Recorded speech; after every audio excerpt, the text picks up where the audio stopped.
Hello बच्चों, मैं doctor Sharda कुमारी, महारानी महेश्वर लता संस्कृत विद्यापीठ लोहना मधुबनी से। आज हम कक्षा उपशास्त्री द्वितीय खंड के लिए जो है उस पाठ्यक्रम को पढ़ेंगे। ये जो हम आज पढ़ाने जा रहे हैं वो उसके लिए उपयोगी है, उपशास्त्री कक्षा द्वितीय खंड के लिए। बच्चों, हमने विजयनगर साम्राज्य के बारे में कुछ अध्ययन किया था और कुछ इसका भाग जो है वो शेष रह गया था। आज उसके विषय में हम डिस्कशन करेंगे। विजयनगर साम्राज्य के अंतर्गत हमने जो अध्ययन किया था उसमें संगम राजवंश, जिसने 1336 ईस्वी में हरिहर प्रथम के द्वारा और बुक्का जो दोनों भाई था उसके द्वारा इस संगम राजवंश की स्थापना की गई थी। इसके बाद दूसरा वंश जो शालूब वंश था। अब इसके तीसरे वंश, विजयनगर साम्राज्य के तीसरे वंश के अंतर्गत हम तुलुक वंश के बारे में आज उस पर चर्चा करेंगे। तुलुक वंश 1505 ईस्वी से लेकर के 1565 ईस्वी तक का जो है माना जाता है। इस वंश की स्थापना वीर नरसिंह ने की थी और वीर नरसिंह का पूरा शासनकाल जो है वह आंतरिक विद्रोह और बाह्य आक्रमणों से ही प्रभावित रहा था। 1509 ईस्वी में वीर नरसिंह की मृत्यु हो जाती है। हालांकि उसका शासनकाल जो है वो अल्पकालीन ही रहा, फिर भी उसने सेना को सुसंगठित किया, अपने नागरिकों को युद्धप्रिय बनाया। पुर्तगाली गवर्नर अल्मीडिया से उसके द्वारा लाए गए सभी घोड़ों को खरीदने के लिए उसने एक समझौता किया। विवाह कर को हटाकर एक उदार नीति को आरंभ किया। नूनीज द्वारा वीर नरसिंह का वर्णन जो है एक धार्मिक राजा के रूप में किया गया है जो पवित्र स्थानों पर दान किया करता था। इसके बाद जो है वीर नरसिंह के बाद 1509 ईस्वी में कृष्णदेव राय, जो कि उसका अनुज था, वो सिंहासनारूढ़ हुआ। उसके शासनकाल में यानी राजा कृष्णदेव राय के शासनकाल में विजयनगर जो है ऐश्वर्य एवं शक्ति के दृष्टिकोण से अपने चरमोत्कर्ष पर था। कृष्णदेव राय जो है वो काफ़ी बुद्धिमान और प्रजा हितकारी शासक के रूप में जाना जाता है और उसके शासनकाल में हम देखते हैं कि जो एक चतुर्मुखी विकास उस साम्राज्य के अंतर्गत उसके हर एक पहलुओं का जो विकास है वो लगभग उसके शासनकाल में, कृष्णदेव राय के शासनकाल में हुआ। कृष्णदेव राय ने अपने सफल सैनिक अभियान के अंतर्गत सबसे पहले जो है 1509-10 ईस्वी में बीदर के सुल्तान महमूद शाह को जो है वो हराया था। 1510 ईस्वी में उम्मतूर के विद्रोही सामंत को पराजित किया। इसके बाद 1512 ईस्वी में कृष्णदेव राय ने बीजापुर के शासक यूसुफ आदिल शाह को परास्त कर रायचूर दोआब पर अधिकार किया। तत्पश्चात गुलबर्गा के किले पर भी उसने अधिकार किया। कृष्णदेव राय ने बीदर पर पुनः आक्रमण कर वहाँ के बहमनी शासक जो था सुल्तान महमूद शाह को बरीद के कब्जे में छुड़ाकर पुनः सिंहासन पर बैठाया और साथ ही यवन राज स्थापनाचार्य की उपाधि उसने धारण की। 1513 से 18 के बीच में हम देखते हैं कि कृष्णदेव राय जो है वो उड़ीसा के गजपति शासक प्रताप रुद्रदेव से कम 4 बार युद्ध किया और चारों बार उसने उसे युद्ध में पराजित किया। 4 बार की पराजय से निराश प्रताप रुद्रदेव जो है वह कृष्णदेव राय से संधि करता है और अपने पुत्री का विवाह उससे कर देता है। गोलकुंडा के सुल्तान कुली कुतुब शाह को कृष्णदेव राय ने शालूब तिम्म के द्वारा परास्त करवाया।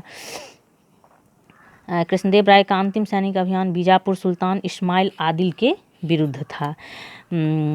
1520 ईस्वी में जो है लगभग कृष्णदेव राय ने अपने समस्त शस्त्रों को परास्त कर अपने पराक्रम का परिचय जो है वो दिखा दिया था। तो ये हम देखते हैं कि उसका एक जीत का जो अभियान था वो लगातार निरंतर चल ही रहा था।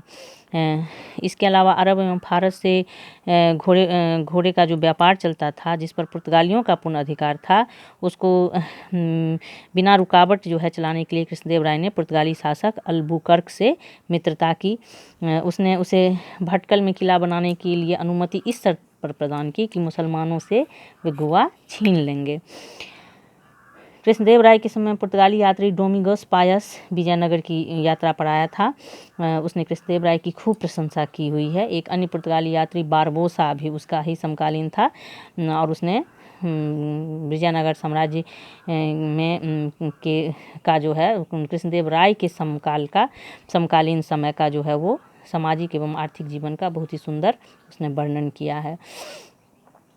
तो हम देखते हैं कि कृष्णदेव राय जो है वो मित्रता करने में भी जो है वो एक तरह से बुद्धिमानी का प्रदर्शन करता था कि उसके साम्राज्य के हित में क्या जो है वो सही है, उस तरह का निर्णय लेने में वो पूरी तरह सक्षम था।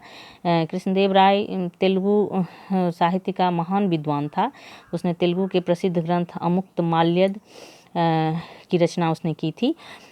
उसके दरबार में, कृष्णदेव राय के दरबार में तेलुगु साहित्य के 8 सर्वश्रेष्ठ कवि रहते थे जिन्हें अष्टदिग्गज कहा जाता था। इसके बाद बच्चों हमने जो तेनालीरामन के किस्से जो काफ़ी मशहूर हैं, तेनालीरामन के बारे में सुना है। वो राजा कृष्णदेव राय के दरबार में ही रहा करते थे। इसके अलावे अष्टदिग्गज में जो सर्वाधिक महत्वपूर्ण थे वो अल्लाह सिंह पेडुना उनका नाम था, जो तेलुगु कविता के पितामह की उपाधि उनको प्रदान की गई थी। वे थे, उनकी कृतियां हैं स्वारोचित संभव या मनुचरित्र तथा हरिकथा सरनशम। दूसरे महान कवि का नाम आता है नंदी निम्मन, जिन्होंने परिजात हरण की रचना की थी।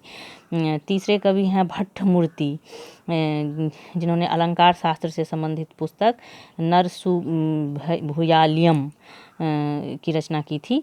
धुर्जटी नाम के एक कवि थे जिन्होंने कलहस्ती महामत्य की रचना उन्होंने की थी। इस तरह से हम देखते हैं कि उनके जो कृष्णदेव राय है वो विद्वानों का संरक्षक था और उन्होंने विद्वानों का संरक्षण किया था।